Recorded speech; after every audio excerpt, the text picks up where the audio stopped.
3 जानेवारी म्हणजे सावित्रीबाई फुले जयंती. सावित्रीबाई फुले यांचा जन्म 3 जानेवारी 1831 रोजी सातारा जिल्ह्यातील नाळगाव येथे झाला. राजमाता राष्ट्रमाता जिजाऊ स्त्री शिक्षणाच्या क्रांतिकारक क्रांतिज्योती सावित्रीबाई फुले स्त्री शिक्षणासाठी, स्त्री सन्मानासाठी, स्त्री हक्कासाठी या प्रत्येक माऊलीला लढा दिला. त्या प्रत्येक माऊलीला रणरागिणीला आदिशक्तीला माझा मानाचा मुद्रा, मानाचा मुद्रा, मानाचा मुद्रा. अहो, झोपेचे सोंग घेतलेल्या उठवावं कसं, बहिरेपणाचा ढोंग घेतलेल्या सुनवावं कसं आणि आपल्या समाजात स्त्रीला शिक्षणाच्या प्रवाहात आणावं कसं. शिक्षण हेच खरं जीवन आहे हे आपल्या समाजात स्त्रीला समजून द्यावं कसं, पटवून द्यावं कसं, पटवून द्यावं कसं. आज आपला समाज, आज आपला देश प्रगतीच्या वाटचालीस आहे, पण तरीही आपल्या समाजात स्त्रीला जेवढं महत्वाचं स्थान मिळायला पाहिजे तेवढं नाही मिळतो.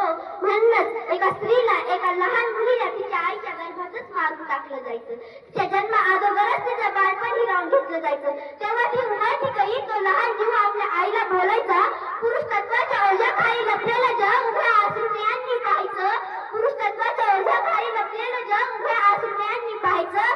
काळाच्या पडद्यात रडू नको आई, आता मला जगायचं, आता मला जगायचं. आपण आपल्या समाजाने असं नाही केलं पाहिजे. आपण म्हणतो मुलगा झाला तर चांगलं होईल, पण मुलगी नको. मुलगा किंवा मुलगी या दोन्हींना आपल्या देवाचं वरदान म्हणून आपण स्वीकारलं पाहिजे.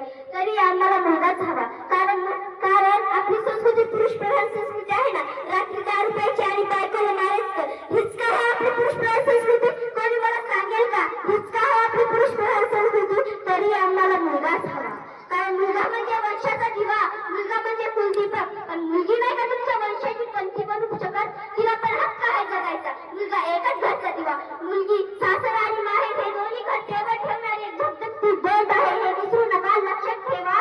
फूल ना रहे धरती पर तो फल कहाँ से आएंगे? जर मुलीच नाही राहिल्या धरतीवर तर तुम्ही मुलाकडून आणणार, तुमच्या वंशाचा दिवा कुठून पैदा करणार? फूल ना रहे धरती पर तो फल कहाँ से आएंगे?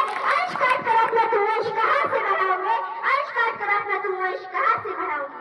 आपल्या समाजात स्त्रीला फक्त वाचवलंच नाही पाहिजे, तिला शिकवलं पाहिजे, तिच्यावर होणारा अन्याय अत्याचार पूर्णपणे थांबवला पाहिजे.